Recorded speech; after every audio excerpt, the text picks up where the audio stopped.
नमस्कार दोस्तों, सरन क्लासेस में आप सभी का स्वागत है। आज इस वीडियो में हम सॉल्व करने वाले हैं हिंदी के सेट नंबर 24 को, जिसमें कि टोटल 100 क्वेश्चन है। इन सारे क्वेश्चन को हम डिटेल में डिस्कस करेंगे और ये सारे क्वेश्चन आगे आने वाले आपके बिहार दरोगा के मेंस एग्जाम और बिहार एसएससी के मेंस एग्जाम के लिए बहुत ही इंपॉर्टेंट है। इसलिए वीडियो को ध्यान से देखिए और किसी भी क्वेश्चन को स्किप न करिए। और यदि आप इस चैनल पर नए हैं और सब्सक्राइब नहीं किया है तो चैनल को सब्सक्राइब कर दे और साथ ही साथ बेल आइकन को भी प्रेस कर दे, ताकि आगे आने वाली नई वीडियोस की नोटिफिकेशन और एग्जाम से रिलेटेड इन्फॉर्मेशन आपको मिल सके। आज का पहला सवाल है, निम्न में से तालव्य कौन सा है। देखिए दोस्तों, आपने पढ़ा होगा इस स को हम बोलते हैं दंती स, इसे बोलते हैं मूर्धन्य स और इसे बोलते हैं तालव्य स। तो इसलिए ये जो आपका होगा ये आपको तालव्य स होगा, तो आंसर हो जाएगा ऑप्शन सी, ये है आपको तालव्य स। ठीक है। नेक्स्ट क्वेश्चन है, पार्श्विक व्यंजन इनमें से कौन सा है। पार्श्विक व्यंजन कौन है, तो ये है आपको ल, आंसर हो जाएगा ऑप्शन डी। अब ये पार्श्विक व्यंजन क्या होता है ये समझ लीजिए। जिन व्यंजनों के उच्चारण के समय जीभ तालु को छुए और पार्श्व यानी कि अगल बगल से हवा निकल जाए उन्हें हम पार्श्विक व्यंजन कहते हैं। और ये जो है पार्श्विक व्यंजन ये केवल ल होता है, याद रखिएगा इस चीज़ को, पार्श्विक व्यंजन केवल ल होता है, तो आंसर हो जाएगा ऑप्शन डी ल। नेक्स्ट है, अंतस्थ व्यंजन इनमें से कौन सा है। तो अंतस्थ व्यंजन है य, आंसर हो जाएगा ऑप्शन ए य है आपको अंतस्थ व्यंजन। अंतस्थ व्यंजन टोटल 4 होते हैं। कौन कौन से होते हैं ध्यान से सुन लीजिए, य र ल व, ये आपको 4 अंतस्थ व्यंजन होते हैं। तो ऑप्शन में है केवल य, तो इसलिए आंसर हो जाएगा ऑप्शन ए। नेक्स्ट क्वेश्चन देख लेते हैं, री का उच्चारण स्थान कौन सा होगा। आपको बताना है कि री का उच्चारण स्थान कौन सा है, तो ये है आपको मूर्धा, आंसर हो जाएगा ऑप्शन बी मूर्धा। री का उच्चारण स्थान है मूर्धा। री का जब हम उच्चारण करते हैं तो हमारा मूर्धा का प्रयोग होता है, इसलिए इसका उच्चारण स्थान मूर्धा हो जाएगा। नेक्स्ट है, संयुक्त स्वर इनमें से कौन सा है। संयुक्त स्वर कौन है, तो ये है आपको ए। ठीक है, ए है आपको संयुक्त स्वर, तो आंसर हो जाएगा ऑप्शन सी, संयुक्त स्वर है ए। अब संयुक्त स्वर क्या होता है ये समझ लीजिए। जिनकी रचना 2 या 2 से अधिक अक्षरों से मिल करके होती है उन्हें हम संयुक्त स्वर कहते हैं। जैसे यहाँ पर आप ये जो देख रहे हैं वर्ड ए, इसकी रचना किससे किससे मिल करके हुई है, तो इसकी रचना हुई है अ से, अ धन छोटी ई, इन दोनों के मतलब कि योग से ए का निर्माण हुआ है, तो ये आपको हो जाएगा संयुक्त स्वर। नेक्स्ट क्वेश्चन है, उपसर्ग का प्रयोग कहाँ होता है। आप समझ जाइए उपसर्ग का प्रयोग कहाँ होता है, तो ये होता है आपको शब्द के प्रारंभ में, तो आंसर हो जाएगा ऑप्शन ए। उपसर्ग का प्रयोग होता है शब्द के प्रारंभ में, तो आंसर हो जाएगा ऑप्शन ए।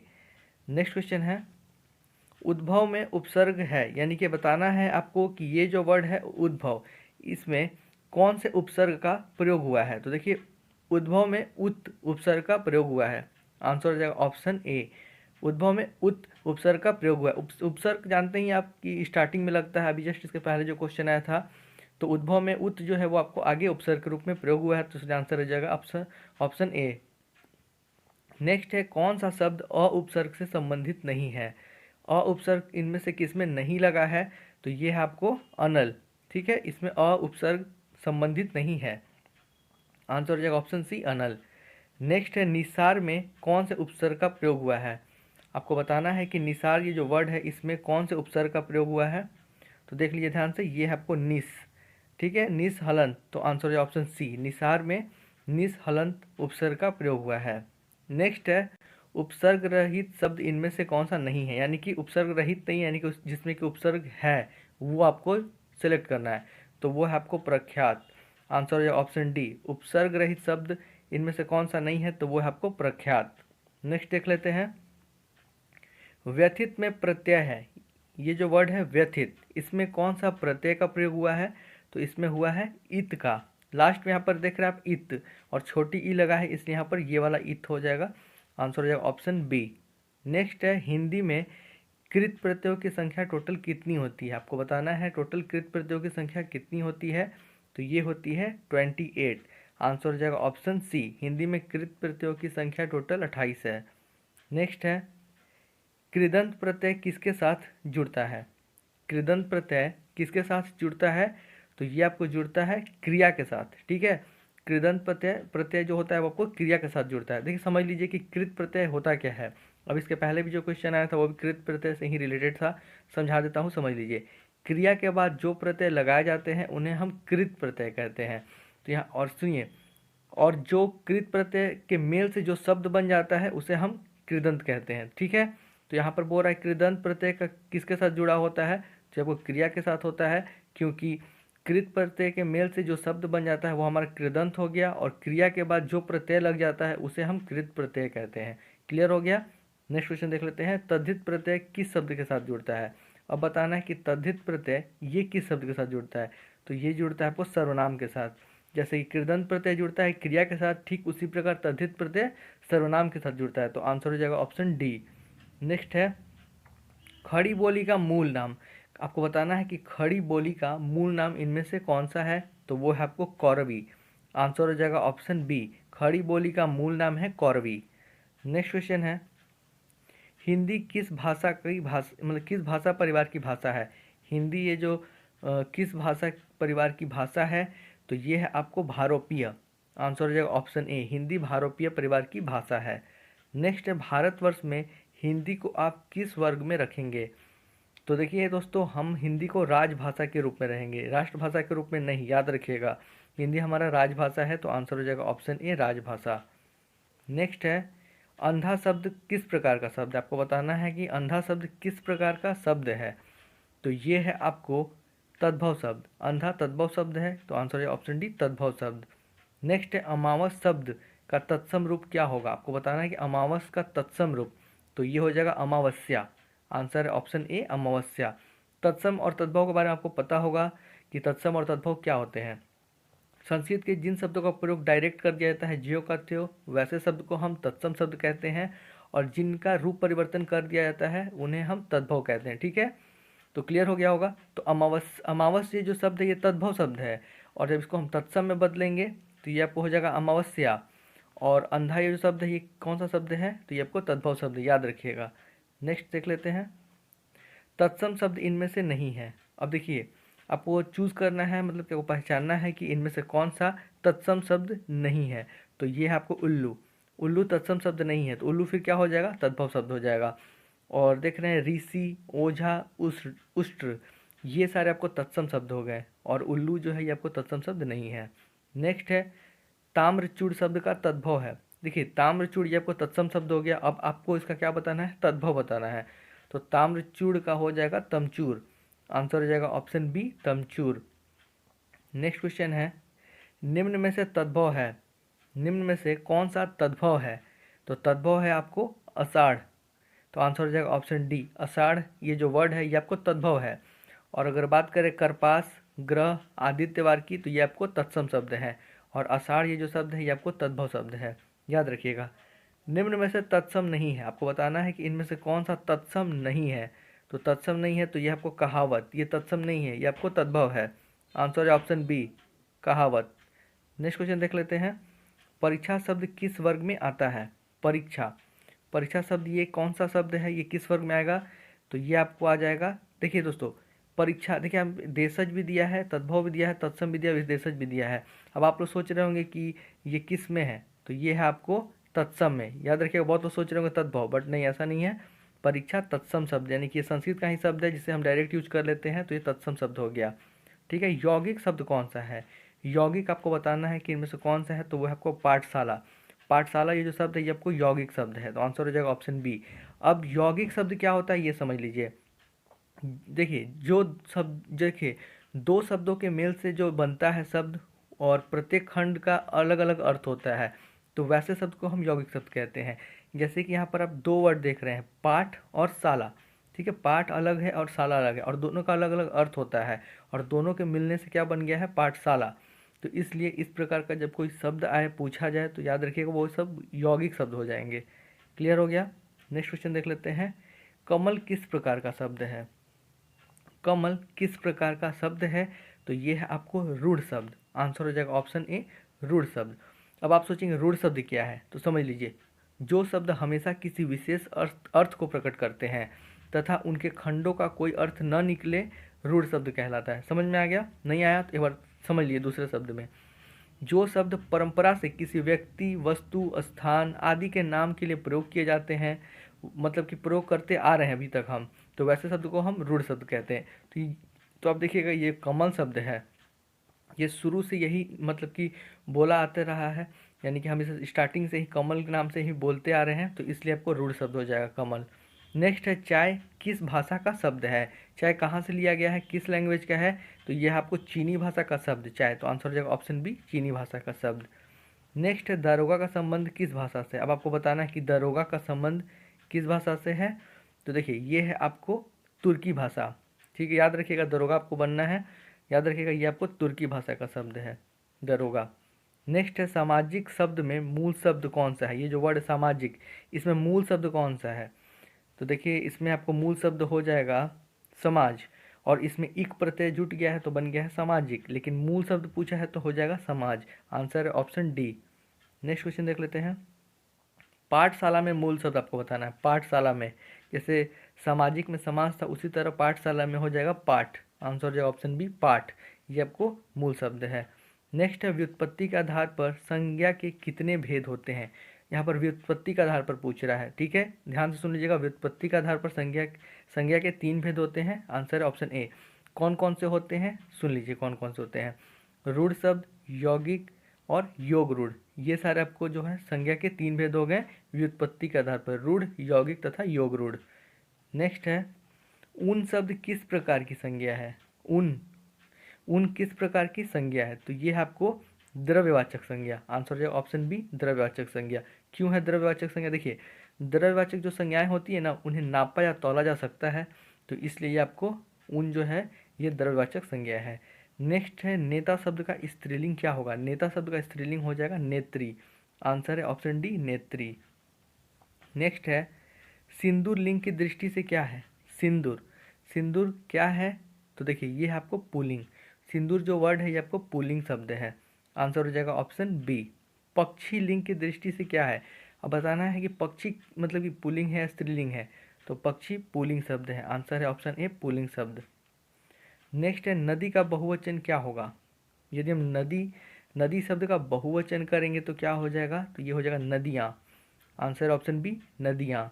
सोना का बहुवचन इनमें से कौन सा होगा। देखिए दोस्तों सोना का बहुवचन नहीं होता है, याद रखिएगा सोना का बहुवचन नहीं होता है, तो आंसर हो जाएगा कोई नहीं, ऑप्शन डी सोना का बहुवचन नहीं होता है। ठीक है, नेक्स्ट क्वेश्चन देख लेते हैं। पेड़ से पत्ता गिरता है, अब यहाँ पर आपको बताना है कि पेड़ से पत्ता गिरता है, इसमें कौन सा कारक की विभक्ति यानी कौन सा कारक है, तो यहाँ पर अपादान कारक है। अब आप सोच रहे हो अपादान कारक क्यों, यहाँ पर से का प्रयोग हुआ है और करण कारक में भी से का यूज होता है, लेकिन आंसर क्या है ऑप्शन सी है अपादान कारक। क्यों, देखिए दोनों में क्या डिफरेंस है कि अपादान कारक में जो से का प्रयोग होता है वो अलगाव के लिए होता है, और पेड़ से पत्ता क्या हो रहा है गिर रहा है यानी कि अलग हो रहा है, तो जब भी अलगाव दर्शाएगा तो अपादान कारक होगा, और जब नॉर्मल से का यूज होगा तो करण कारक होगा। तो यहाँ पर अलगाव दर्शाया जा रहा है कि पेड़ से पत्ता गिर रहा है यानी कि अलग हो रहा है, तो इसलिए अपादान कारक हो जाएगा। नेक्स्ट है उसने अपना काम स्वयं कर लिया, ये मतलब कि कैसा वाक्य है, तो ये नीजवाचक को दर्शा रहा है, तो इसलिए आंसर हो जाएगा नीजवाचक। उसने अपना काम स्वयं कर लिया नीजवाचक है। आंसर है ऑप्शन ए। नेक्स्ट है वृद्ध शब्द कैसा विशेषण है। वृद्ध शब्द आपको बताना है कि ये कैसा विशेषण है, तो ये गुणवाची विशेषण है। देखिए वृद्ध वर्ड से क्या पता चल रहा है, गुण का पता चल रहा है व्यक्ति का, तो इसलिए आंसर हो जाएगा ऑप्शन बी गुणवाची। नेक्स्ट है मोहन पढ़ता है, अब ये बताना है कि मोहन पढ़ता है ये कौन सी क्रिया हुई, तो मोहन पढ़ता है ये सकर्मक क्रिया है। आंसर हो जाएगा ऑप्शन बी सकर्मक क्रिया। अब आप सोच रहे हो सकर्मक क्रिया क्या होता है, तो देखिए दोस्तों जिस क्रिया में कर्म का होना जरूरी होता है उसे हम सकर्मक क्रिया कहते हैं। नेक्स्ट क्वेश्चन देख लेते हैं। सीता गीत गाती है, अब आप खुद समझ जाइए सीता गीत गाती है यहाँ पर भी क्या हो रहा है, कर्म हो रहा है, तो इसलिए ये भी आपको सकर्मक क्रिया ही हो जाएगा। आंसर है ऑप्शन ए 42 का भी। नेक्स्ट क्वेश्चन देख लेते हैं। अर्थ के विचार से संज्ञा के कितने प्रकार होते हैं। अब अर्थ के मतलब कि पहले आया था व्युत्पत्ति के आधार पर, अब पूछ रहा है अर्थ के आधार पर, तो अर्थ के आधार पर संज्ञा के 5 भेद होते हैं, तो आंसर हो जाएगा ऑप्शन डी। कौन कौन से होते हैं, देखिए व्यक्तिवाचक, जातिवाचक, भाववाचक, समूहवाचक, द्रव्यवाचक। एक बार और सुन लीजिए, व्यक्तिवाचक, जातिवाचक, भाववाचक, समूहवाचक, द्रव्यवाचक, 5 होते हैं अर्थ के आधार पर संज्ञा के भेद। नेक्स्ट है मुझे किस प्रकार का सर्वनाम है। मुझे किस प्रकार का सर्वनाम है, तो ये है आपको उत्तम पुरुष। आंसर हो जाएगा ऑप्शन सी उत्तम पुरुष। उत्तम पुरुष को हम इंग्लिश में फर्स्ट पर्सन बोलते हैं, और फर्स्ट पर्सन में क्या आता है, आई और वी आता है। तो ठीक उसी प्रकार हिंदी में मैं, मेरा, मुझे, मेरी, ये सारा आपको जो वर्ड हो गया, ये सारे शब्द उत्तम पुरुष कहलाते हैं हिंदी में।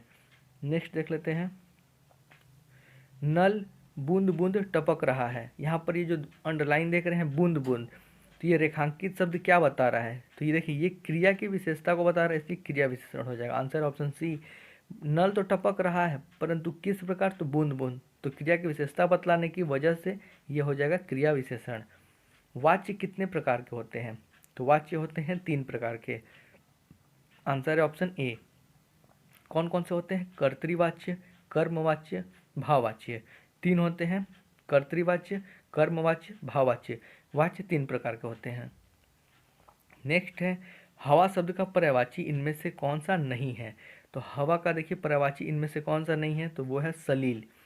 जबकि देखिए अनिल, समीर, वायु, ये हवा के पर्यायवाची शब्द हो गए, लेकिन सलील नहीं है, तो आंसर हो जाएगा ऑप्शन ए। वारिद का पर्यायवाची शब्द आपको बताना है इनमें से कौन सा है, तो देखिए वारिद का पर्यायवाची हो जाएगा बादल। आंसर है ऑप्शन डी, बादल। और भी कौन कौन से होते हैं वारिद के पर्यायवाची, तो सुन लीजिए, मेघ, घन, जलधर, जलद, वारिद, नीरद, पयोद, अम्बुद, धराधार। ठीक है, धराधार, ये सारे आपको जो हो गए ये वारिद के पर्यायवाची शब्द हो गए।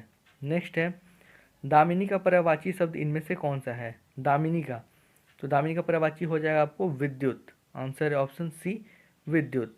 इसके अलावा और कौन कौन से होते हैं, तो बिजली, तड़ित, चंचला, चपला, ये आपको और भी दामिनी के पर्यायवाची शब्द हो गए। नेक्स्ट है, सारंग का पर्यायवाची शब्द इनमें से कौन सा है, तो देखिए दोस्तों इनमें से कोई भी ऑप्शन सारंग का नहीं है, ये मतलब गलत दिया ही हुआ है, तो इसलिए इसमें कोई भी नहीं है। तो अब मैं आपको बता दे रहा हूँ कि सारंग का मतलब होता कौन कौन सा है पर्यायवाची, वो सुन लीजिए, सिन केसरी, शेर, महावीर, हरि, मृगपति, शार्दुल। ठीक है, तो ये सारे आपको हो जाएंगे सारंग के पर्यायवाची शब्द। नेक्स्ट क्वेश्चन है, अस्थावर का विलोम शब्द इनमें से कौन सा होगा, तो आपने पढ़ा है अस्थावर का विलोम पूछा जा रहा है, तो अस्थावर का विलोम होता है जंगम, तो आंसर हो जाएगा ऑप्शन डी, अस्थावर का विलोम शब्द हो जाएगा जंगम। गरिमा शब्द का विलोम शब्द इनमें से कौन सा है, तो गरिमा का अपोजिट होता है लघिमा। आंसर ऑप्शन डी, लघिमा। नेक्स्ट है, जिसने गुरु से दीक्षा ली हो, जिसने गुरु से दीक्षा ली हो उसे हम दीक्षित कहते हैं। आंसर हो जाएगा ऑप्शन सी, दीक्षित। जंगल में लगने वाली आग को हम क्या कहते हैं, उसे हम बोलते हैं दावानल। आंसर हो जाएगा ऑप्शन बी, दावानल जो हो जाएगा ये आपको जंगल में लगने वाली आग। ठीक है, नेक्स्ट देख लेते हैं, वह वस्तु जो नासवान हो। ठीक है, वह वस्तु जो नासवान हो उसे हम क्या बोलेंगे, उसे हम बोलेंगे नश्वर। वह वस्तु जो नासवान हो उसे हम बोलेंगे नश्वर। आंसर है ऑप्शन डी। बंदूक एक उपयोगी क्या है, अब आप सोच रहे होंगे अस्त्र है या शस्त्र है, तो देखिए बंदूक एक शस्त्र है। क्यों शस्त्र है, क्योंकि बंदूक का यूज़ हम अपने हाथ में रख कर करते हैं, इसलिए बंदूक शस्त्र है। और अस्त्र क्या होता है, जिसे हम फेंक कर चला करके मारते हैं उसे अस्त्र कहते हैं। जैसे ग्रेनेड जो हो जाएगा वो आपको अस्त्र हो जाएगा, और बंदूक हो जाएगा शस्त्र। नेक्स्ट है, स्वयं सेवकों, यहाँ पर आपको फिल इन द ब्लैंक्स में बताना है क्या होगा, स्वयं सेवकों आजीवन व्रत रखा। ठीक है, यहाँ पर आजीवन हो जाएगा आंसर में। Answer option C. ईश्वर तुम्हें सफलता दे, ये जो सेंटेंस है ये किस प्रकार का वाक्य है, तो ये इच्छावाचक वाक्य, यानी इच्छा प्रकट की जा रही है कि ईश्वर तुम्हें सफलता दे, तो आंसर हो जाएगा ऑप्शन सी। नेक्स्ट है, उसने कहा कि मैं घर जाऊंगा। अब आपको बताना है उसने कहा कि मैं घर जाऊंगा ये किस प्रकार का वाक्य है, तो ये मिश्र वाक्य है, क्योंकि इसमें 2 वाक्यों का मिश्रण हो रहा है, तो ये हो जाएगा मिश्र वाक्य। नेक्स्ट है, हो सकता है मैं परीक्षा उत्तीर्ण कर लूँ, मतलब उत्तीर्ण कर लूँ, सॉरी, हो सकता है मैं परीक्षा उत्तीर्ण कर लूँ, तो ये मतलब कि यहाँ पर संदेह बताया जा रहा है, तो आंसर हो जाएगा ऑप्शन बी, संदेहवाचक। ठीक है, नेक्स्ट है, गोदान शब्द में समास का कौन सा भेद है, गोदान में समास का कौन सा भेद है, तो ये आपको तत्पुरुष समास। क्यों है सुनिए, देखिए गोदान का मतलब क्या होता है, गो यानी कि गाय, गाय का दान, तो यानी कि यहाँ पर का यूज आ रहा है ना, का जो कारक है, तो ये षष्ठी तत्पुरुष हो जाएगा, तो गोदान ये जो शब्द है ये तत्पुरुष समास है। आंसर आंसर हो जाएगा ऑप्शन बी। नेक्स्ट है, ऋण मुक्त शब्द में कौन सा समास है, तो ऋण से मुक्त, तो यहाँ पे फिर से क्या आ गया, मतलब से, तो से जब अलगाव हो रहा है, देखिए यहाँ पे ऋण से मुक्ति मिल रहा है तो अलगाव हो रहा है, तो यहाँ पे अपदान तत्पुरुष हो जाएगा, अपदान तत्पुरुष हो जाएगा, आंसर हो जाएगा ऑप्शन डी। नेक्स्ट क्वेश्चन देख लीजिए, रसोई घर किस समाज से संबंधित है? तो देखिए रसोई घर यानी कि रसोई के लिए घर, तो आप खुद समझ लीजिए रसोई के लिए घर, तो ये आपको संप्रदान तत्पुरुष हो जाएगा, आंसर है ऑप्शन ए संप्रदान तत्पुरुष। अब बताना है सप्ताह शब्द में किस प्रकार का समास है? तो सप्ताह, सप्ताह में आगे क्या लग रहा है? सात, सात जब मैंने बताया था कि आगे जो संख्यावाचक विशेषण आ जाए तो समझ लीजिएगा वो द्विगु समास है, तो आंसर हो जाएगा ऑप्शन सी सप्ताह द्विगु समास हो गया। नेक्स्ट है उर्वशी काव्य के रचयिता कौन है? उर्वशी काव्य के रचयिता आपको बताना है, तो ये हैं रामधारी सिंह दिनकर, आंसर हो जाएगा ऑप्शन बी, उर्वशी काव्य के रचयिता है रामधारी सिंह दिनकर। पल्लव काव्य के रचयिता कौन है? तो पल्लव काव्य के रचयिता है सुमित्रा नंदन पंत, आंसर हो जाएगा ऑप्शन बी, पल्लव काव्य के रचयिता सुमित्रा नंदन पंत। नेक्स्ट है मैया मैं तो चंद्र खिलौना लय हो, इसमें कौन सा अलंकार है? तो इसमें है रूपक अलंकार, आंसर हो जाएगा ऑप्शन सी, ये है रूपक अलंकार। नेक्स्ट है कोटि कुलिस सम वचन तुम्हारा पंक्ति में कौन सा अलंकार है? तो देखिए दोस्तों इसमें कौन सा अलंकार है? तो इसमें है उपमा अलंकार, आंसर हो जाएगा ऑप्शन ए। अब उपमा अलंकार जान लीजिए, जब किसी व्यक्ति या वस्तु की तुलना दूसरे व्यक्ति या वस्तु से की जाए तो हम उसमें उपमा अलंकार कहेंगे। तो यहाँ पर कोटि कुलिस सम वचन तुम्हारा में यहाँ पर तुलना किया जा रहा है, तो ये उपमा अलंकार हो जाएगा। नेक्स्ट है हनुमान, हनुमान के पूछ में न लग न पाई आग, लंका शीघ्र जल गई गए निशाचर भाग, ये कौन सा अलंकार है? तो देखिए दोस्तों ये अतिशयोक्ति अलंकार है, आंसर है ऑप्शन सी। अब ये अतिशयोक्ति अलंकार क्यों है? तो देखिए अतिशयोक्ति अलंकार का मतलब होता है जहाँ किसी वस्तु का इतना बढ़ा चढ़ा करके वर्णन किया जाए कि सामान्य लोक सीमा का उल्लंघन हो जाए, तो वहाँ पर हम बोलेंगे अतिशयोक्ति अलंकार। जैसे यहाँ पर ये लिखा है हनुमान के पूंछ में लग न पाई आग, यानी कि अभी हनुमान जी के पूंछ में आग लगा भी नहीं है कि पूरी लंका जल गई और साथ ही साथ निशाचर भी भाग गए, तो यह क्या मतलब कि गलत बताया जा रहा है, तो इसलिए आपको अतिशयोक्ति होगा, बढ़ा चढ़ा कर बताया जाएगा तो अतिशयोक्ति अलंकार होगा। नेक्स्ट है नमस्ते शब्द में कौन सी संधि है? नमस्ते, तो देखिए नमस्ते जब तोड़ेंगे तो बन जाएगा क्या? नमः धन ते, तो नमः में विसर्ग आ रहा है, तो ये हो जाएगा विसर्ग संधि, आंसर हो जाएगा ऑप्शन सी। नेक्स्ट है इत्यादि शब्द में किस संधि का रूप है? तो इत्यादि में आ जाएगा यड़ संधि, आंसर ऑप्शन सी, याद रखिए इत्यादि में यड़ संधि होता है। नेक्स्ट है वागीश शब्द का संधि विच्छेद इनमें से कौन सा होगा? तो वागीश का हो जाएगा वाक हलंत धन ईस, आंसर है ऑप्शन सी, वाक हलंत धन ईस, तो ये हो जाएगा आंसर। नेक्स्ट देख लेते हैं स्वच्छंद शब्द में कौन सी संधि है? स्वच्छंद शब्द में व्यंजन संधि है, आंसर ऑप्शन बी, स्वच्छंद शब्द में व्यंजन संधि है। नेक्स्ट है चांद का मुंह टेढ़ा, इस कविता के कवि कौन है? चांद का मुंह टेढ़ा कविता के कवि हैं मुक्तिबोध, आंसर है ऑप्शन बी।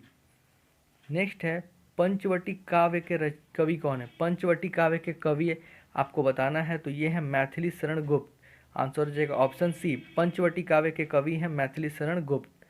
नेक्स्ट है प्रिय प्रवास महाकाव्य के रचनाकार कौन है? प्रिय प्रवास महाकाव्य के रचनाकार हैं उपाध्याय सिंह हरिऔध, आंसर है option A, Upadhyay Singh Hariaudh. Next है चंदायन के रचनाकार कौन है? चंदायन, तो चंदायन के रचनाकार हैं मुल्ला दाऊद, आंसर हो जाएगा option D, Mulla Daud. Next है बिहारी बोली का नामकरण, अब आपको बताना है बिहारी बोली का नामकरण का संबंध किससे है? तो ये है जॉर्ज ग्रियर्सन से, आंसर हो जाएगा ऑप्शन ए, बिहारी बोली का नामकरण जॉर्ज ग्रियर्सन।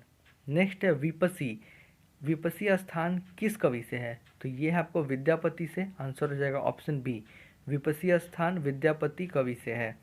ठीक है दोस्तों, नेक्स्ट है बीजक किसका संग्रह है? बीजक, बीजक किसका संग्रह है? तो ये है आपको कबीर जी का, कबीरदास का, तो आंसर हो जाएगा ऑप्शन सी, बीजक कबीरदास का संग्रह है। अब देखिए यहाँ पे ये जो क्वेश्चन है कंटेम्प्ट ऑफ कोर्ट, इसका आपको हिंदी बताना है कि कंटेम्प्ट ऑफ कोर्ट का हिंदी क्या होता है? तो इसका होता है न्यायालय की अवमानना, आंसर हो जाएगा option B, contempt of court यानी न्यायालय की अवमानना। नेक्स्ट देख लीजिए डू योर वर्क, अब डू योर वर्क का हिंदी करेंगे तो क्या होगा? अपना काम करो, डू योर वर्क इसका हिंदी हो जाएगा अपना काम करो, तो आंसर हो जाएगा ऑप्शन डी। नेक्स्ट है, निम्न शब्दों में शुद्ध शब्द आपको बताना है कि इनमें से कौन सा शुद्ध है, यानी कि वर्तनी बताना है किसका शुद्ध है। तो देखिए पहला जो है इसका हो जाएगा ज्योत्सना। ज्योत्सना ठीक इसी प्रकार लिखा जाता है जिस प्रकार ऑप्शन बी में दिया है। नेक्स्ट है, इसमें आपको अशुद्ध चूज़ करना है, मतलब कौन सा है, तो यह आपको साइकिल। साइकिल गलत है, यहाँ पे यह ना हो करके छोटी होगा, तो याद रखिएगा साइकिल किस प्रकार लिखा जाता है। नेक्स्ट है, शुद्ध शब्द इनमें से कौन सा है, तो इसमें कौन सा शुद्ध शब्द है, तो ये है आपको तत्कालिक। तात्कालिक ये जो सही है, तो इसलिए आंसर हो जाए ऑप्शन डी। अब आपको शुद्ध वाक्य की पहचान करना है कि श्री कृष्ण के अनेकों नाम हैं, श्री कृष्ण के ही अनेकों नाम हैं, श्री कृष्ण के अनेक नाम हैं। कौन सा वाक्य आपको सही लग रहा, तो यह आंसर है ऑप्शन सी, श्री कृष्ण के अनेक नाम हैं। आंसर है ऑप्शन सी। नेक्स्ट है, इनमें कौन युग्म सुमेलित नहीं है, तो देखिए दोस्तों, अर्पण का ग्रहण, उद्धत विनीत, अथ का इति, परंतु उदात का अनुदात गलत है, तो आंसर हो जाएगा ऑप्शन डी, ये युग्म सुमेलित नहीं है। अब नापाक इरादे से की जाने वाली संधि को हम क्या कहेंगे, अनेक शब्दों के लिए एक शब्द में बताना है कि नापाक इरादे से की जाने वाली संधि दुर्भी संधि। आंसर हो जाएगा ऑप्शन डी, दुर्भी संधि। नेक्स्ट है, जिसे सताया गया हो, आपको बताना है जिसे सताया गया हो यानी कि दलित। आंसर हो जाएगा ऑप्शन डी, दलित। निम्न शब्दों में से कौन सा शब्द पुल्लिंग नहीं है, यानी कि क्या हो जाएगा स्त्रीलिंग, इनमें से कौन सा है, तो वह आपको कांग्रेस। कांग्रेस शब्द स्त्रीलिंग शब्द है, जबकि पक्षी, उदासी और उबटन ये आपको मतलब कि ये सारे आपको पुल्लिंग हो गए और कांग्रेस स्त्रीलिंग हो गया। नेक्स्ट क्वेश्चन है, यहाँ से चले जाइए। यहाँ से, ये जो अंडरलाइन देख रहे हैं यहाँ से, ये किस प्रकार का विशेषण है, तो देखिए ये आपको स्थान के बारे में बता रहा है कि यहाँ से चले जाइए, तो इसलिए ये स्थानवाचक क्रिया विशेषण हो जाएगा। Answer option D. अब आपको बताना अनेकार्थी शब्द अब्ज के गलत विकल्प। अनेकार्थी शब्द क्या, जो मतलब कि एक ही वर्ड के मतलब बहुत सारे मतलब होते हैं, तो अब्ज का गलत मतलब कि इसमें से कौन सा मेल नहीं खा रहा है, तो वो है आपको मेघ। आंसर है ऑप्शन सी, मेघ अब्ज का मतलब अनेकार्थी शब्द में नहीं आता है। नेक्स्ट है, निम्नलिखित में एक शब्द अनेकार्थी नहीं है। अब आपको बताना है इनमें से कौन सा एक शब्द जो है वो अनेकार्थी नहीं है, तो वह आपको पुस्तक। आंसर है ऑप्शन डी, पुस्तक अनेकार्थी शब्द नहीं है। संकीर्ण का विलोम शब्द क्या हो जाएगा, संकीर्ण का अपोजिट क्या होता है, विस्तीर्ण, तो आंसर है ऑप्शन सी, विस्तीर्ण। रिजु शब्द का विलोम शब्द बताना है आपको, रिजु, ठीक है, तो रिजु का अपोजिट क्या होता है, वक्र। आंसर है ऑप्शन बी, रिजु मतलब एक स्ट्रेट लाइन मान लीजिए ऐसे। नेक्स्ट है, नगरी प्रचारिणी सभा की स्थापना कब हुई थी, तो नागरी प्रचारिणी सभा की स्थापना हुई थी 1893 ईस्वी में, तो आंसर हो जाएगा ऑप्शन ए, नागरी प्रचारिणी सभा की स्थापना 1893 ईस्वी में हुई थी। सफ़ेद झूठ का क्या अर्थ होता है, सफ़ेद झूठ का अर्थ बताना है, तो इसका मतलब होता है पूर्णतः असत्य, यानी कि टोटली फॉल्स चीज़, टोटली गलत चीज़, तो आंसर है ऑप्शन बी। नेक्स्ट क्वेश्चन देख लेते हैं, चिकना घड़ा होना का क्या अर्थ है, चिकना घड़ा होना का क्या अर्थ हो जाएगा, तो हो जाएगा आपको निर्लज होना। आंसर ऑप्शन सी, निर्लज होना। नेक्स्ट है, थाली का बैगन से क्या अभिप्राय है, थाली का बैगन का मतलब होता है सिद्धांतहीन व्यक्ति, यानी कि जिसका कोई सिद्धांत ही नहीं है, ठीक है, तो आंसर हो जाएगा ऑप्शन ए, सिद्धांतहीन व्यक्ति। नेक्स्ट और आखिरी सवाल है, सखी, सखी वे मुझसे कह कर जाते, इस पंक्ति का रचयिता कौन है, तो इसके रचयिता है मैथिली शरण गुप्त। सखी वे मुझसे कह कर जाते, इस पंक्ति का रचयिता है मैथिली शरण गुप्त, तो आंसर हो जाएगा ऑप्शन बी, मैथिली शरण गुप्त। दोस्तों अब हम लोग आज के क्वेश्चन को देख लेते हैं, जिसका आंसर आपको कमेंट सेक्शन में देना है। जो कल के वीडियो का क्वेश्चन था उसका काफ़ी लोगों ने सही जवाब दिया है, ऑलमोस्ट सभी लोगों ने उसका आंसर सही दिया था। आज के क्वेश्चन को देख लेते हैं, स्वार्थी होना, इस अर्थ का मुहावरा में बताना आपको कि स्वार्थी होना के लिए कौन सा यहाँ पर मुहावरा सही है। अपनी खिचड़ी अलग पकाना, आँच न आने देना, आसन डोलना या फिर आसमान टूट पड़ना, इनमें से कौन सा स्वार्थी होना के लिए सही मुहावरा हो जाएगा, इसका आंसर आपको कमेंट सेक्शन में देना है। तो दोस्तों आज के सारे क्वेश्चन को हम लोगों ने अच्छे से डिस्कस कर लिया है। यदि आपको किसी भी प्रकार का कोई डाउट हो तो आप कमेंट सेक्शन में कमेंट करके पूछ सकते हैं, और इसी क्वेश्चन को सारे को रिवीजन करते रहिए और ध्यान से पढ़ते रहिए। ऐसा ही सवाल आपके एग्ज़ाम में देखने को मिलेगा, इन्हीं में से सवाल आपके एग्ज़ाम में पूछा जा सकता है। ठीक है दोस्तों, तब तक के लिए bye and thank you for watching this video.